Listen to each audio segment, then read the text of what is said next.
I got cut off because our storm today seems to be pretty significant, and there was a alert that came through, which is another fun thing, is that today's not the greatest day to be driving for a couple of hours, but I've got to do it. So all is well. Fortunately, I'm a good Texas driver, so everything's fine. So what I was saying was about this course, you know, what if we were to get curious about someone?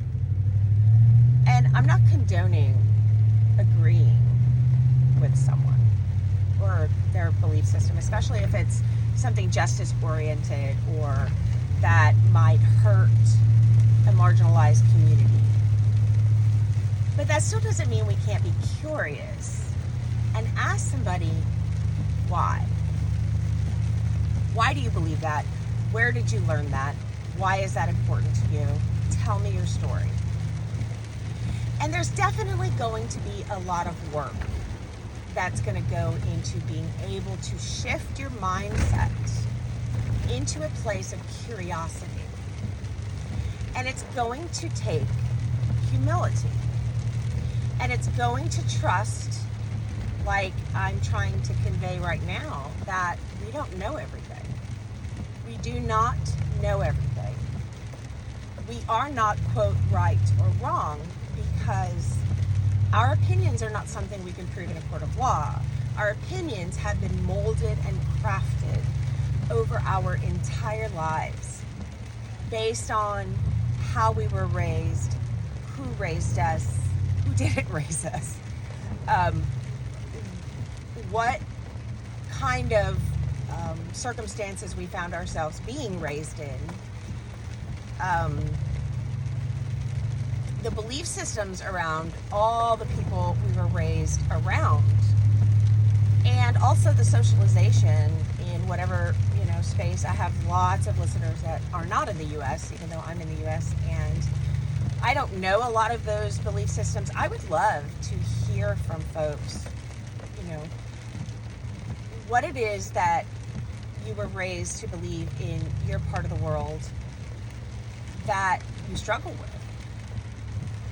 Here in the U.S., everything is about sort of patriarchal socialization. Everything here is about this concept of hierarchy of gender and race.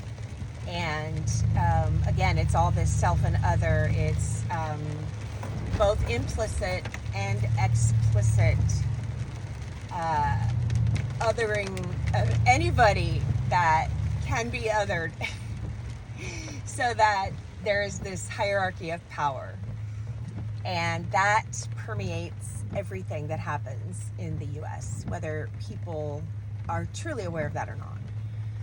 And that colors a lot of the opinions that folks hold. And when you don't manage your mind and you are not intentional about your thought work, you have all kinds of thoughts running through your head that has been put there by outside forces, external circumstances, people, billboards, ideologies that you have been told your whole life, that you have been immersed and steeped in your whole life as to what is right and what is wrong. And those are just opinions of other people. See, that's the catch.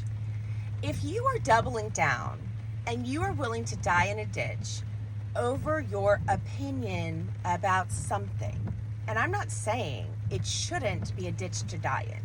It should, if that's your choice, right? But if you are doubling down and willing to die in a ditch or ruin relationships or, have fights on social media, again, I've done all this stuff. Everything I'm talking about is my own experience. It's stuff that I've learned from my own coaches how not to do.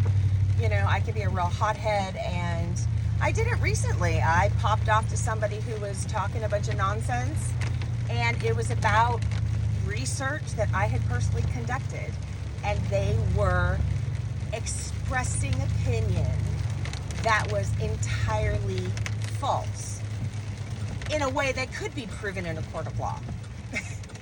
And I had to go there, right? I had to go there and say, none of this is okay. I still regretted it because it was a friend of mine, and I probably should have just kept my mouth shut, you know, in the real world. But I'm glad I said what I said. It needed to be said, and at the end of the day, I said what I said, and I'm fine with that.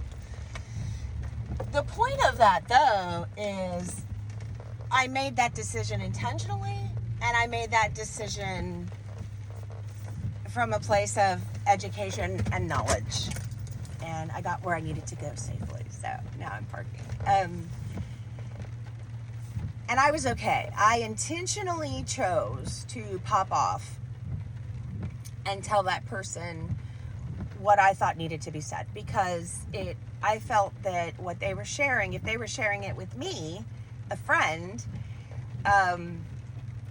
in public social media, they were probably sharing these ideas with lots of other people too.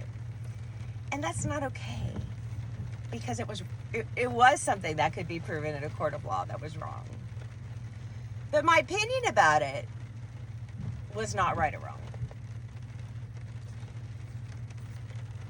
And I knew this person, and I knew their story, and I also knew why they believed what they believed. And so I was able to come from it from a place of empathy and love and understanding. It still doesn't mean I agreed. And it still doesn't mean that I didn't pull up significant research and evidence-based practices to counter a dangerous opinion that I thought should not be shared publicly, because, it wasn't correct. But I knew their story. And therefore, I didn't have to be like I used to be, defensive, right? Thinking I'm right, trying to prove to everyone how smart I am. I used to get caught up in that all the time. And then there was this shift when I really started to learn this work, that I didn't care anymore about being right. Because right is not a thing. Right is a perception in our brains that makes us feel better. And it's also left over from the survival mechanisms that other people. And part of human nature is this idea of hierarchy, right? Because that's part of surviving in a society. And the righter I am, the higher up on the hierarchy I can get. But in order for there to be right, there has to be a wrong. And so for you to prove in your brain the opinion that you think you're right, you have got to be able to have evidence, falsely, but your brain thinks it's evidence. This isn't the real evidence we talk about in thought work. Your brain thinks someone else has to be wrong. And that is how you progress up that ladder of hierarchy. And it also feels good. It feels good to feel you're right. And why? Because you get blasts of neurotransmitters, right? You've got that dopamine that is the seeking, and then you've got that serotonin that is the belonging.